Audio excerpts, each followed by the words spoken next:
sweet old barn that my grandpa made. It was my whole world back in my innocent days. I love that little white church out on 109. It's where I hit my knees and I thank the Lord for this life of mine. I love my small town world. I love a country girl. I love a Friday night. Man, I love this life. Sound of an old dirt road rolling through my mind. Man, I love this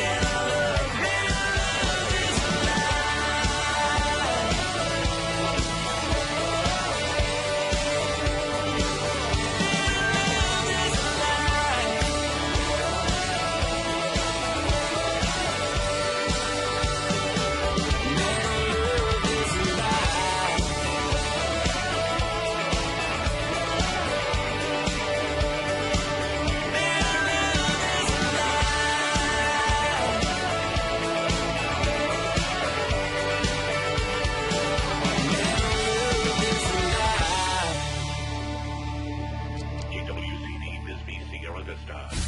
From the Desert Diamond Casino Studios, this is Cochise County Country 92.3 KWCD.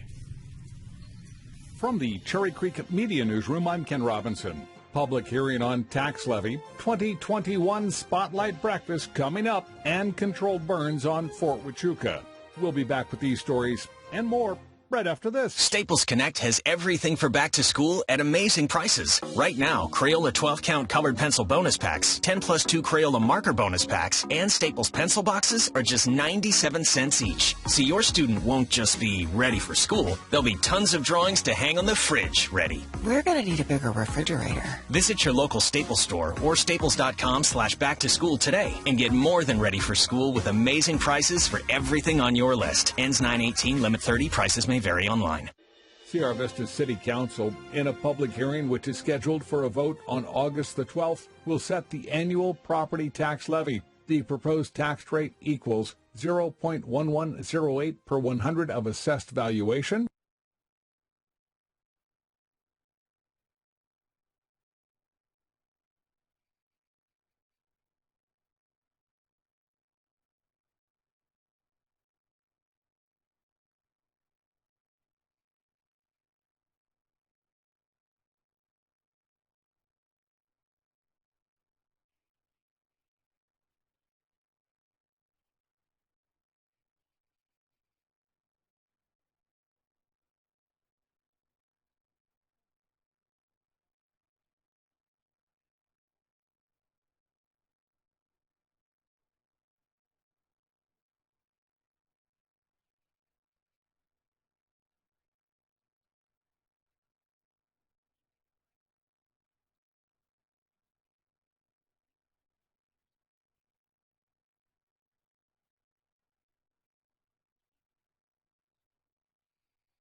The burning will continue for the next 2 to 3 weeks as weather allows.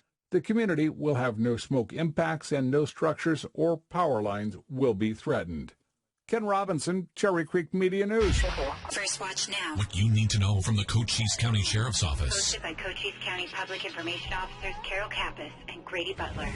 First Watch on 92.3 KWCD.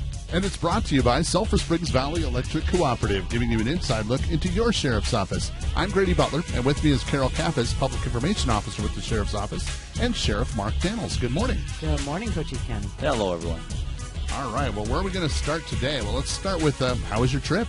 It was good. Actually, last week I took about 4 days, my wife and I, and we went over to Colorado. And we did the Alpine Loop, and that's up there in, what town is that, Sheridan? Can't remember what it is, but like Lake City, but it's the Alpine Loop up there north of Durango, and it was great. We took our side-by-side up there, and it's 78 miles. If you're looking for something to do, it's pretty darn cool, because you go up to elevations of 12,800. It's in San Juan County up there, and just really had a good time. People were friendly. It was nice to get away for a few days, but the water we stopped the first night in St. John's, Arizona. And we stayed on the outskirts with our toy hauler. We woke up the next morning. It was so flooded. There was so much rain. And to get out of town, we were going through, these roads that just were mudded up. It was just really amazing. I don't think I've ever seen that much rain in one night. But then we got to Colorado, and it rained and rained, and it rained again. So I said, okay, enough rain. We're going home to the desert, and then it rains here too. So, but yeah, a lot of rain this year, which is a really good thing. It is. Thanks for bringing some of that back with you. Yes, I mowed before I had left. I mowed when I got back. I love mowing, and then it's that time of season. We need to mow. That's right. So make sure you advertise that in case people need assistance. Yes, to come out and help you mow. Mowing's my therapy, but people are like, hey, it's weeds. Hey, this is the best we're going to get for grass. So let's make it, cut it, looks like grass, and we'll let it go from there. That's right. And because of the rain, there have been a lot of search and rescue calls. And sadly, yes. It's because of the flash flooding, and we try to warn people. Our message is turn around, don't drown. Please, please take that seriously. And had a couple of them. 4-year-old Macy was up in Graham County, and then another 14-year-old, correct? 16-year-old from Yavapai County. I saw the sheriff and one of the leadership from the police department up there, and what a sad event when you have that in your community. She was 16-year-old. I believe she was a student athlete there at their local school, and it just shows you. I'm assuming she's she's athletic. She's a pretty fit teenager, and the water took her, and she passed as a result. But what a sad thing for a community. We had the 4-year-old Macy up in Graham County. We were up there, our search and rescue team. I can't say enough about our rescue teams throughout the state, to include our own. They're amazing volunteers. And those are hard when you're out there doing a recovery or looking to rescue. In this case, they're both recoveries. And my heart goes out to both those families. I couldn't imagine losing a child. And, we've had a couple miracles here in Cochise County with the older woman in Cascabel, and then the 3 that were out in the St. David area. Can you imagine being drugged 4 or 5 miles upstream, downstream, however it goes, and just surviving that? So it's, again, a credit. It's amazing that happened, but it's a credit to our search and rescue teams. It truly is. And they go out there and they spend the nights, they search. And we had another one last night. I don't know if you saw that, Carol, where they had another search and rescue for swiftwater rescue up north. So this is, once the ground gets so saturated like it is, Arizona's unique in its own way, where the water has no place to go but up. That's when we have these flash floods, and I tell you, it's a really dangerous time right now. So stay away from those washes. And part of addressing that issue, being proactive, ADOT has got road construction scheduled for next week. And if you travel Highway 80 going from Sierra Vista to Bisbee, you'll notice that they've had some delays, traffic delays, because they're doing something along the entire roadway. But now, starting on August 2nd, they're going to be near Pentec Ranch, and it's going to be that whole section. And they're trying to mitigate some of the boulders falling into the roadway if it rains too much. But as a result of that, depending on how far it goes and a lot of different things, I guess environmental factors, everything else, they are going to have to slow you down and stop you for periods of about 15 minutes at a shot. So if you have to be in court, don't take Highway 80 because that will be your day to be stopped for 15 minutes or more. They're not anticipating using blasting at this time, but if they do and they have to blast some of that rock out of there, that's going to be 4-hour shutdowns. So that's not what they're looking at now. They're only looking at 15-minute stops approximately, but you never can tell how that's going to go. So be prepared for that starting August 2nd. It's going to be a delay. And so if you have to be somewhere in Bisbee or you have to be somewhere in Sierra Vista or even Tombstone and you have to use 80, be aware that that's going to be a thing. And the alternative, use Highway 92 is the best thing. And how long is that supposed to go on, Carol? 2 weeks is what they've got so far. And, again, depending on a lot of different factors. But it's for the safety of the community that they're doing that. So want to make sure that everybody understands that. Don't yell at the flag guys for, you being late. It's not their fault that you have failed to prepare. So just make sure you keep that in mind. Well, think about it. You're sitting in a comfortable car with your AC on while they're standing out in the hot or the weather. And so don't yell at them. Exactly. They're doing their job and they're trying to keep you safe. And the whole project is so boulders don't fall on your cars. And we've had those incidents in the past where they fall into the roadway, you have accidents. So, again, it's all about safety. So, just use Highway 92 for a couple weeks. That's right. Yesterday on the Cochise County Sheriff's Facebook page, we put a scam alert on, and we actually got a report from the Sierra Vista Police Department that this was happening. But Carol actually did some acting yesterday. That was fun. You know, it just is so frustrating when people call in and they say, "You guys called me, and I have to pay a bond," and just stop. So the thing about yesterday is sometimes you can tell that these scams are coming from a different location, maybe outside of the United States. This one was really well prepared. It was a local number, and when you dial that number, it very plainly says in a very nice recorded message that you've reached the Cochise County Sheriff's Office non-emergency line. And then it gives you prompts, push 1, 2, 3. So we push 1 for administration, and you get put on hold, and I didn't think anybody would pick up, but a guy picked up, the Sergeant Ramirez. And so we had a name and said, we missed a call. This is the name. Got put on hold a couple more times. Oh, yeah, I found your file in our archives. And, and this is the funny thing because Judge Cardinal is going to be our guest today. So this is what he said, is you've missed your Superior Court hearing with Judge Cardinal on July 22nd. And so now there's a warrant for your arrest. I was like, oh, my gosh, I really didn't remember any of that. And where did you send the notice? So they came up with an address, and which doesn't exist. So, I told him, I'm sorry, I've never heard of that. And he said, no, you either have to come to the sheriff's office and pay this bond, or you can pay it over the phone. And I said, well, I'll be right there. Give me 5 minutes. I'm right around the corner, and I'll ask for you. Man, he hung up. And so after he said, oh, no, don't go to the sheriff's office. They're way busy, or whatever he said. Let's call back. Got him again. No, tried to get him again. But there was a woman that answered and asked for Sergeant Ramirez. She put me on hold, the whole thing, and then got disconnected. Third time, called back, got another woman, completely different people. And it seems like you're really contacting, except the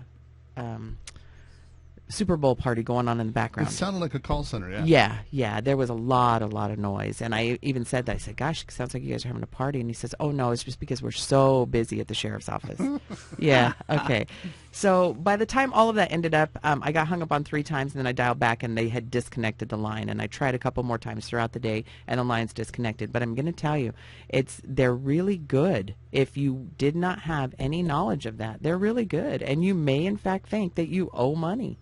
Well, I had a call from a business yesterday, and first of all, nice acting, Carol. That's we got an Academy Award winner here, but it is, and it's frustrating because these are scammers that want to get into your financial accounts. That's all they care about is getting money out of you.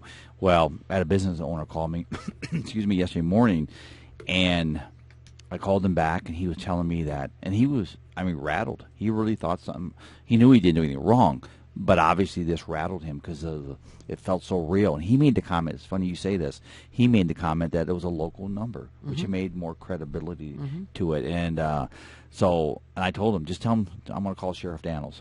I'm going to call the sheriff. And we want you to call our numbers. Don't call their numbers, call our numbers. But they do. They make it so real. And I'd say this is orchestrated, well orchestrated by criminals, and you hit like a call center. It is a call center. They're calling everywhere in the country, spoofing the numbers, which means they're using local numbers that makes it look real, and then they're trying to get money. And people fall for it. And that's why we do the educational, the awareness on it, share these stories, and hopefully people don't get caught into it. First of all, as a sheriff's office, if you have a warrant or you miss a court date, we're not calling you. We are not going to call you. We'll knock on your door if we have to. We'll do this in person, but we don't call and say you got a warrant. So please, that's the biggest disclaimer out there. But if you have any questions, call our CCOM dispatch center and talk to a sheriff's deputy. And don't give us money over the phone. We won't ever ask for that. If you even have reports or whatnot, there's a way to do a pay system through the computer, but make sure that you just don't give up your hard-earned money. These people are criminals, and they prey on you. Don't let that happen. Oh, they are. They're bottom feeders. They really are, and they're seriously. And here's the thing. You're probably saying, well, why don't you go after them? Unfortunately, they work international. They're not even in the United States. A lot of these places, they might have some contacts here, and I've said this on the show before, where my wife and I they got into our Social Security numbers. They filed taxes on our Social Security numbers, my wife and I's, and my team actually ran it back to where they were depositing the funds, all the way back to the East Coast, And we talked to the bank manager. We had it all. I mean, and they came in every day, these scammers, and we're taking money out of these victims' accounts, my money and others. And we couldn't get anybody to move on it. We couldn't get the federal government to move on to even do anything about it because it's so nominal to them because they deal with the major funds. Well, you add that up by 100,000, 200,000 people that have been victimized, and it comes with a lot of money. So it's very frustrating crime for law enforcement is my point. And the fact that, I like going after people like this because they're victimizing people, especially the elderly and those that are vulnerable that they seem to really take advantage of. So, we want to get them, but it's easier said than done, I promise you. Well, let's talk about border updates because I know you have something that you'd like to share with the community. Well, I got a call yesterday from our local supervisor from Border Patrol, and effective immediately yesterday, they removed Title 42 for family units. What Title 42 is the health restriction for travel. That's what's allowed, excluding Texas. Texas is in a different situation, but it's allowed the rest of the Arizona, Mexico, and California to expel those that come in the country, mainly because of COVID, the health pandemic. And we all know it's wear a mask now. Things are changing. The new variants out there, and so they're pushing that really hard. You just saw this morning where military bases now have to mask back up. But in the midst of all that, they've immediately removed Title 42 for family units only, which means I have a meeting this morning to kind of figure out what the impact that is. Carol, hopefully you'll be on that with me, and then our emergency service coordinators and others, because what they're going to do, and they said this yesterday, is they're going to release them in the communities. So family units that are caught, and I'm saying this in general terms, will be released in the communities. So we need to find ways to address that. And this has been what Texas has been dealing with. I'm concerned it's going to be what we're going to be dealing with here once that opens up. And it's upsetting because as COVID's going back up, and now we're ignoring Title 42, but we're only taking a piece of it away, just the family units. Well, either it's a health pandemic or it's not, and that's where it's concerning. So we'll have more updates on that, and it's concerning to me. It really is. We're already dealing with the covert smuggling. 363 people a day are coming through this region. Just the smugglers that are getting away that we know of, that we see. So again, it's a challenge. This is going to add more of a challenge to it. Talking to my CBP partners, I mean, the frustration's high, the morale. I mean, I commend them for what they're doing right now, and for the community to stand united and support this. But we'll keep pushing that message that we need to do a better job. And Matt Salmon's going to be here today, and Andy Gould's coming in August, so they're going to see firsthand what's going on down there. Yeah, Matt Salmon, he was a former U.S. congressman out of the Maricopa County area. He is now a candidate for governor. He's running around the state, meeting and greeting and talking. So he's going to meet with me this morning at 8 o'clock and get a tour while he's down here from my border team. And then we got Andy Gould. He is running for Attorney General here. He'll be coming here in about a week, 2 weeks. Again, meet and greet. And 'tis the season, Carol. We see it every 2 years when we have an election. And we put this out when I don't care what political party you are, Democrat, Independent, Republican, or whatever. If you want to come see what's going on the border, and it's not a show and tell, this is what we deal with, and we'll share it with you. Do a meet and greet, we can do that. But as you know, I don't do endorsements. I don't get out there and I've been asked already, hey, will you endorse? And I won't do that. It's just not something I want to get involved with. You know, I'm in charge of public safety for the county, and that's what it's all about. And here's what we're dealing with. And part of public safety is the war on drugs. It is, and I know the judges are here. They're going to kick back up drug court, and I think it's a good entry into that. Is last year, 93,000 people died of drug overdoses in this country. That's over 250 a day. You know, and I know there's a lot of thoughts on drugs. I mean, Oregon, I'm just shocked on this. This is a personal opinion on my part. I'm shocked they legalized all their drugs, heroin, fentanyl. I mean, it's open state for drugs. I just think it's a horrible message. I'll just be honest with you. This one thing if you're back in the 80s and even early 90s where the war on drugs was a big thing, a big campaign in this country, I truly think we need to get back to it. I truly think we need to relook at how we're addressing drugs in this country. Now, I mean, the cartels are exploiting it right now. There's no doubt about it. The drugs are up on the southwest border, mainly because of what's going on. And you look at the 300, 400% on fentanyl, on heroin, on methamphetamine, which is leading right now. I mean, that's coming into community, schools, and families, and it's time we get back to it. It's truly, there ain't enough somebody out there in this country that hasn't been affected by a drug overdose or an addiction that's brought somebody down. So I think it's time, after when 250 people die every day in this country for drug overdoses, it's time. And that's not the ones that, which they put the Narcan. Narcan was the answer. We got Narcan out there and everything's good. Narcan's, yeah, does it save lives? You bet. And I commend those that developed Narcan. But it's not the answer. We got to do a better job. We have a huge demand for drugs in this country. We have to get back and get some balance on that, because right now it's not working. And we've had a lot of sex offense arrests in Sadly, the yes. past, time period. Sadly, yes, that we have to address it. Yes. Good that we got them. Let me Right. just say that. And so before I go any further when I say sadly, because it is. It just seems to be over the last week or two. I mean, it's been hitting our Facebook. It's been hitting the media. And good. We're taking really evil people out of communities that, offend children, and we're addressing it. And some people think that, it's the sex offenders that live in the county. That's these people that they're reoffending over and over. The people that we've hit up for the past month have, well, one was a prior sex offender, but none of the others have been. And Cochise County currently has 290 registered sex offenders. And so we...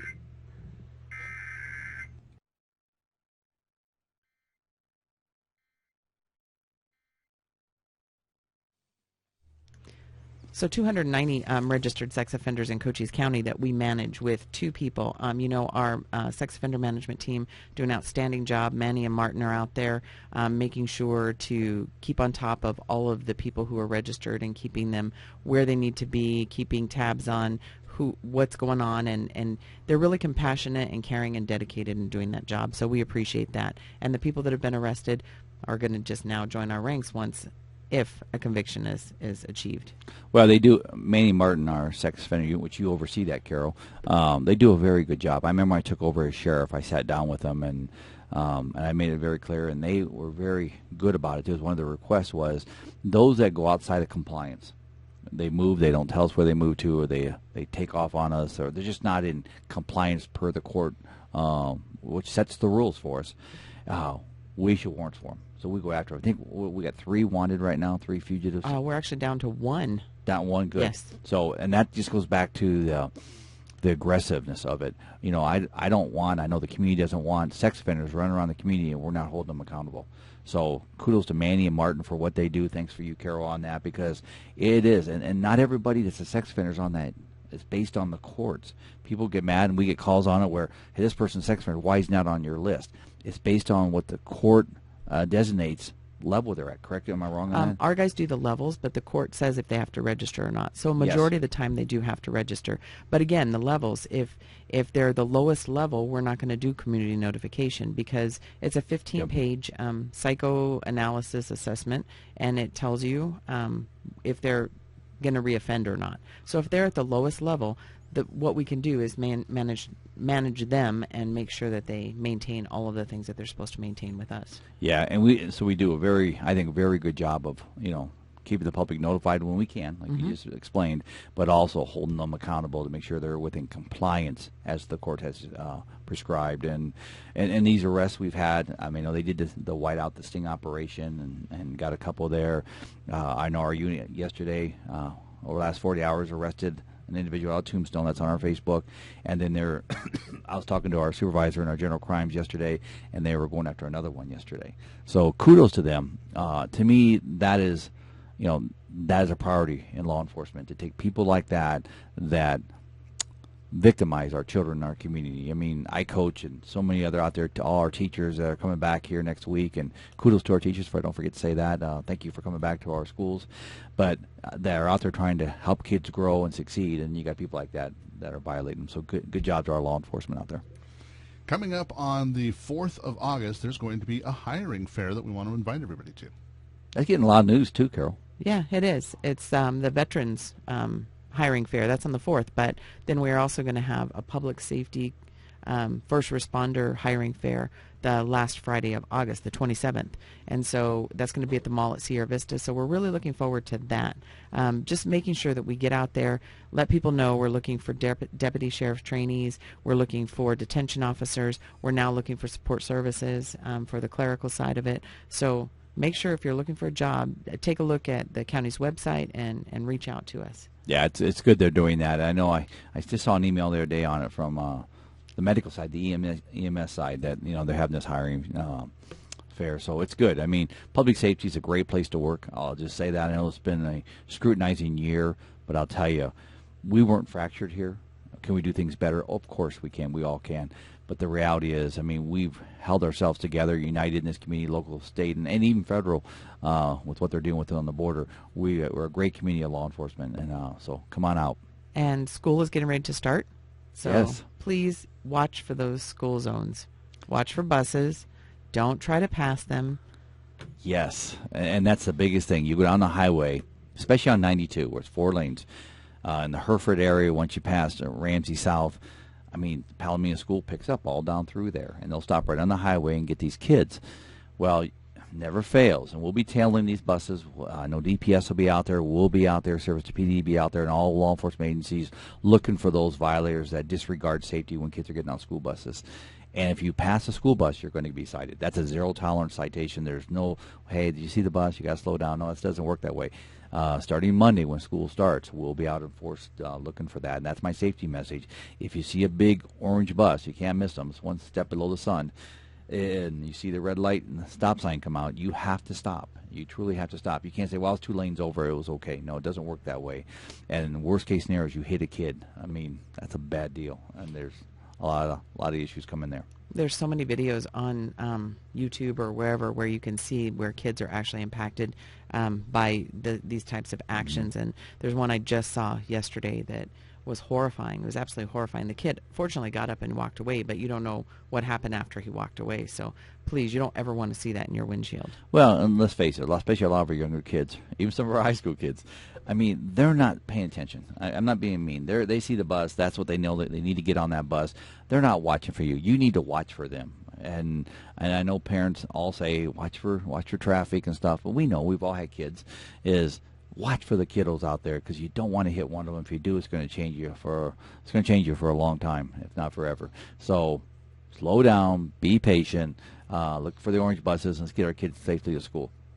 Well, Sheriff Mark Daniels, we thank you for coming and talking to us today. Thank you, Grady. Thank you, Carol. Everybody have a safe week, and thank you, teachers, for going back in the classroom with our kids. And who do we have coming in next, Carol? We have Judge Laura Cardinal and Judge Candace Pardee and our new drug court guy, Mr. Lopez. It's First Watch on KWCD Country, and it's brought to you by Sulphur Springs Valley Electric Cooperative. This just in, the story of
services that make a difference in your life. Today, you can verify your earnings, estimate your future benefits, apply for retirement, manage your benefits, and even change your address, all from the comfort of your home. Social Security's online services help put you in control with secure access to your information anytime, anywhere, allowing you to spend more time with family, friends, or simply just enjoying the day. Social Security, securing today and tomorrow. See what you can do online at socialsecurity.gov. Produced at U.S. taxpayer expense. It's First Watch Now. Hosted by Public Information Officer Carol Kappas and Grady Butler. On 92.3 KWCD. And it's brought to you by Sulphur Springs Valley Electric Cooperative, giving you an inside look into your sheriff's office. And we have our next guest in studio, and we're going to start with Judge Cardinal. Good morning. Good morning. So let's talk about, before we get to what drug court is, let's talk a little bit about COVID updates. Do you have an update for the court? Yeah, I do. We have gotten directives from the Arizona Supreme Court that we can reopen the courts to the public, and there are no mask requirements if you are vaccinated. Obviously, people who want to wear masks are permitted to wear masks, and there's not any problem with that. But the court is open to the public for people to be able to come in and observe court proceedings if they wish to, for family members or, if they court watching if they wish to. We're a little concerned about the increasing spread of Delta variant in other parts of the country. We're not seeing that great of an increase here in Cochise County, so we're on alert. And the Supreme Court is authorizing us to, require masks again if we need to. But at the moment, we're not requiring masks in the court, except for those people that have, the need to or want or wish to wear them. So kind of back open for business. We're no longer broadcasting the daily court proceedings on the internet, on Facebook, as we were during the pandemic proper. So it's kind of back to normal-ish. Still cautious, but back to normal. Speaking of back to normal, there was a thing called drug court, and you're bringing that back. First of all, tell us what it is and why it's coming back. You bet. Cochise County had what is called drug court for a number of years, both at the adult felony level and at the juvenile court level.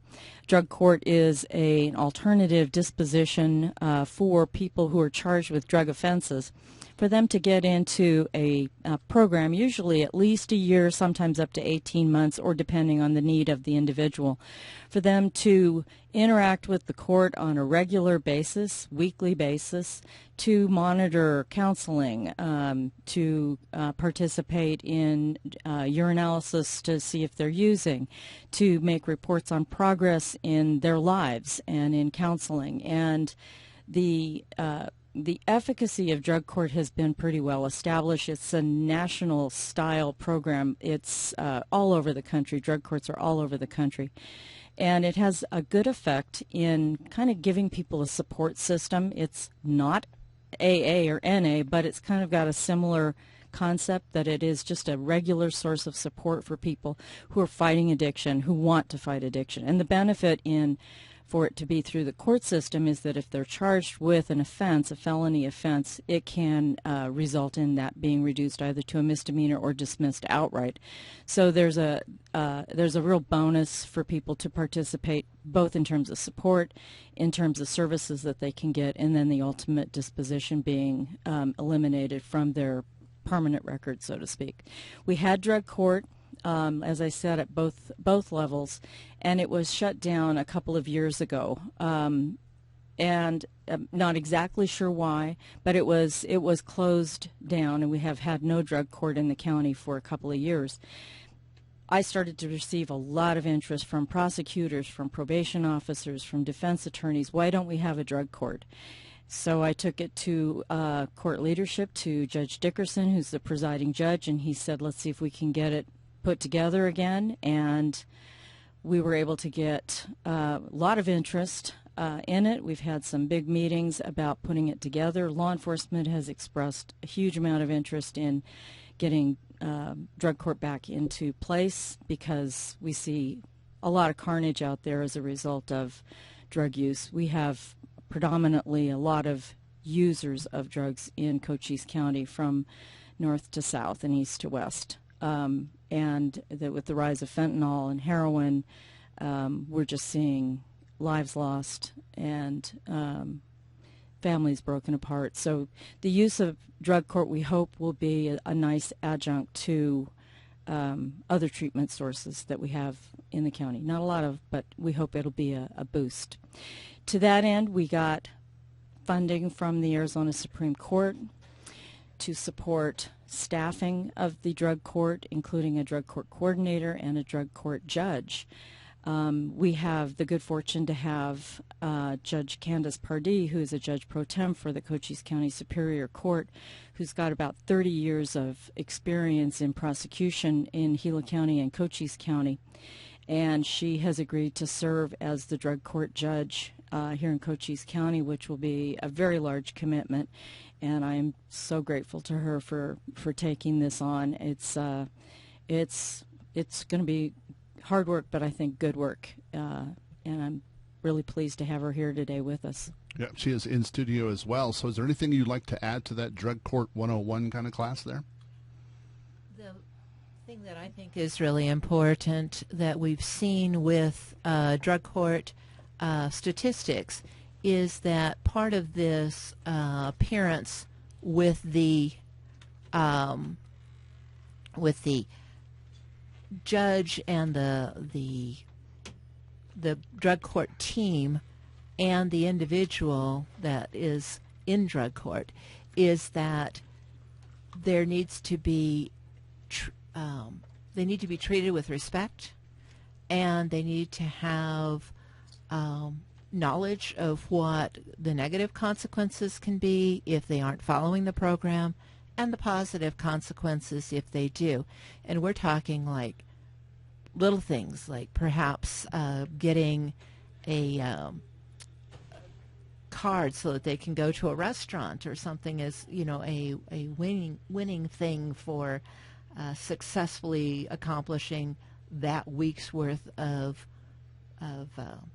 steps, that they saw their counselor, that they had a clean UA, and all those kinds of things. So this is one of the parts that we're looking at, and by the fact that we're going to have a prosecutor, a defense attorney, we're going to have people from the treatment side of the things, police officer, all these kind of people are going to be on the drug court, so we can look at the case, see what the person has done during the week, and then provide that kind of support to them.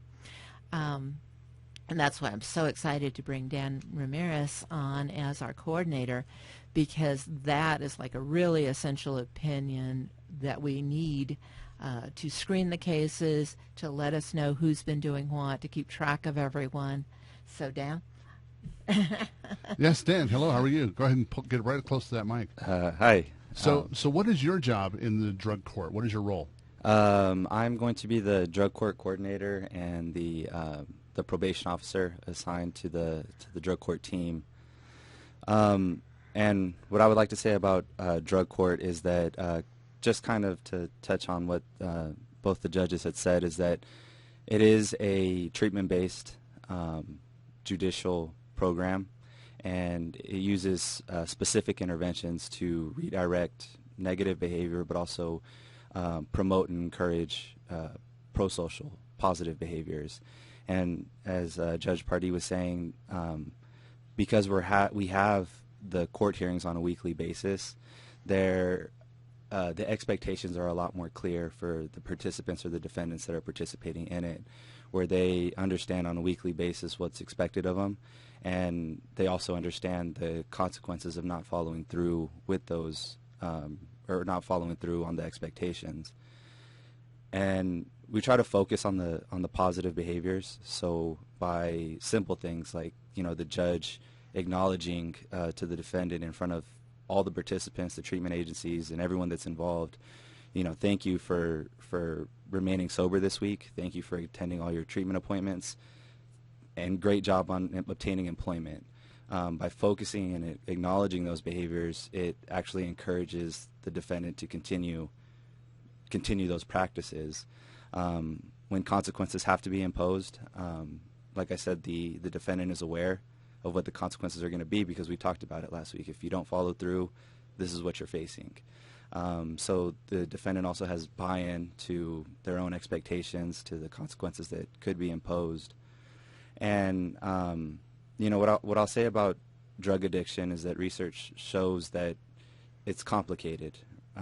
It's more complicated than simply choosing to use or choosing not to use. What research tells us is that addiction is fostered, it thrives in poor decision making and unhealthy coping skills.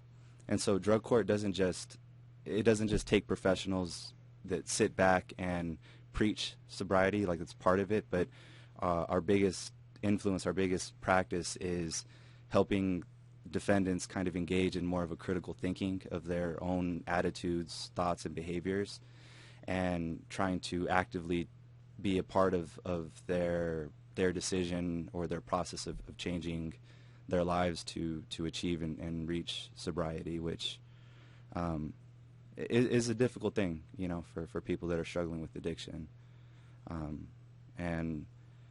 Like Judge Pardee and Judge Cardinal were saying, I have some experience. I was the juvenile drug court officer. I've seen firsthand the benefits from defendants and participants that complete the program successfully, and even just by participating in it, the changes that they're able to make. And I'm hoping to bring back a similar program like that, and use some compassion to a population that needs it. And if someone is arrested for using drugs or has drugs on them, is this a separate court, or do they go to you as they're arrested by the police officer? So is there two processes here, or is it separate? Well, we had discussed whether we could do something as a diversion right up front prior to any arrest happening, but our funding comes through the state of Arizona, and part of the strings attached is that we will need to only allow people in who have been convicted.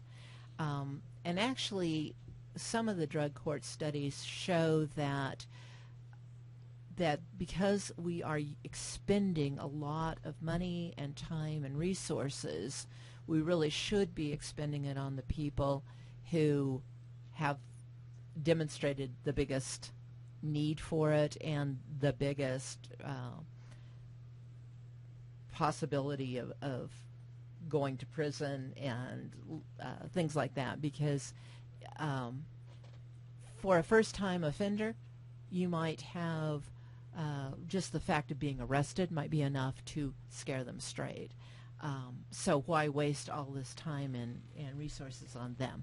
So that's why we want to maybe, in addition to being, that's what we're funded to do, to being focused more on that particular group. Yeah. Well, we appreciate both of you guys coming in and talking to us today. Is there something you'd like to add? Yeah, just that, drug court does focus on the high-risk, high-need population of drug offenders, and so it is the best practice to have people that are already adjudicated or placed on probation involved in the drug court. Well, again, we thank you guys for coming and talking to us today and telling us about drug court. Well, thank you for letting us. Thank you. You may have noticed on Fry Boulevard there's some work going on the West End, and we've got Adam from the city to tell us all about that in just a few. It's First Watch on KWCD Country, and it's brought to you by Sulphur Springs Valley Electric Cooperative. In 1940, when SSVEC flipped a switch to start the first ever electric service to 30 homes in the Elfrida and Double Adobe areas, the cost of that electricity was just under 10 cents per kilowatt hour. Fast forward to present day. Through over 80 years of serving southeastern Arizona, and inflation that has added up to over 250%. And the cost of electricity has risen from just under 10 cents per kilowatt hour to just over 11 cents per kilowatt hour. Not bad for 80 years. And in the years to come, we're committed to delivering electricity that's affordable, safe, and reliable. As a matter of fact, we're 99.9% reliable. We'll keep working on that 0.1%, too.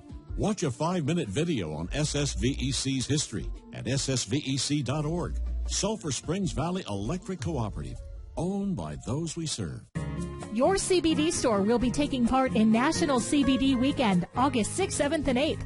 Garrett Lewis of the Morning Ritual will be in the store Friday from noon to 2 p.m. Your CBD store will have daily specials and free samples all weekend long. Come check out their national award-winning CBD products and sign up for your chance to win a $500 gift card. That's August 6th, 7th, and 8th at your CBD store in the Safeway Plaza. It's time for the kids to go back to school. The kids and the teachers need your help.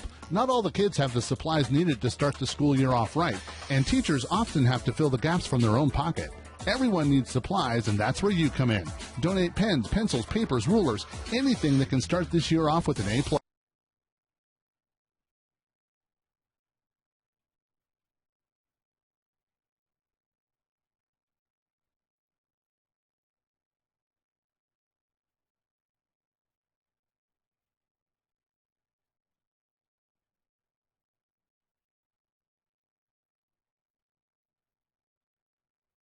Do those numbers look right? Indeed can help them hire great people fast. I need Indeed. Indeed you do. Screen for quality candidates with the skills your role needs with Indeed assessments. Visit Indeed.com/credit and get $75 towards your first sponsored job. Terms and conditions apply. It's First Watch Now. Hosted by Public Information Officer Carol Kappas and Grady Butler. On 92.3 KWCD. And it's brought to you by Sulphur Springs Valley Electric Cooperative, giving you an inside look into your sheriff's office. I'm Grady Butler, and with me is Carol Kappas, Public Information Officer with the Sheriff's Office, and our next guest. Welcome back, Cochise County. If you're driving to work or going out of town, please be careful. We have Adam Curtis from the city of Sierra Vista, the guru of all gurus. Well, that's a good introduction. It's great to be here. The West End has got a bunch of cones and a bunch of, it's a lot of restricted driving over there. And I know this has been in the works forever, but tell everybody what's going on in the West End. Yeah, so this is part of broader efforts to revitalize the West End. We are incredibly excited to get this particular project going. This has been in the works since the last general plan, where we heard from the public that we really need a downtown kind of entertainment district in Sierra Vista, and folks really want to see it in the West End. It's kind of the entryway to the community, and it just makes logical sense to make it a nice, beautiful space full of, art, entertainment, give people a welcoming impression to the community, and give them a sense of what Sierra Vista is all about. So what's happening right now is construction is actively underway. We are taking Fry Boulevard from a 5-lane roadway to a 3-lane roadway with bicycle and pedestrian amenities, trees, nice LED lighting, benches, really kind of make that corridor beautiful. And this is just kind of starting this much broader effort that will continue after this project, but construction will continue into December. We're crossing our fingers that it might get done by Christmas, but they do have until mid-January. So what folks need to know right now is you can only make right-hand turns while you're in that construction corridor, so you can't make left-hand turns across Fry. But I don't want folks to be scared to go through the construction zone, because we have a lot of wonderful, long-standing local businesses in that area that are supportive of this project and have been stakeholders in it and are excited for what's happening, but they also need business now during construction.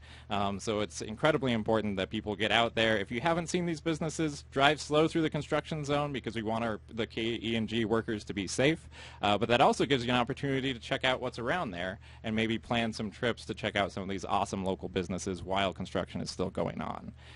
I did want to mention there are flashing red lights out there as well, and we've had a few folks running those lights occasionally, so just a reminder that flashing reds means stop signs, so please treat those intersections like stop signs. And during our monsoon, we get lightning strikes, so that can make flashing reds at any intersection at certain points of time. So it's just a good reminder, approach those just like stop signs, stop, yield just as you would otherwise, and proceed when it's safe to go.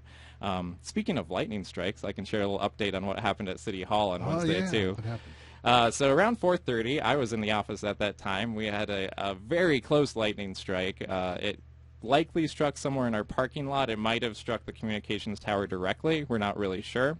But it fried some of our equipment. So services were down to pretty much all city facilities yesterday for a portion of the morning. That basically was phone and internet services.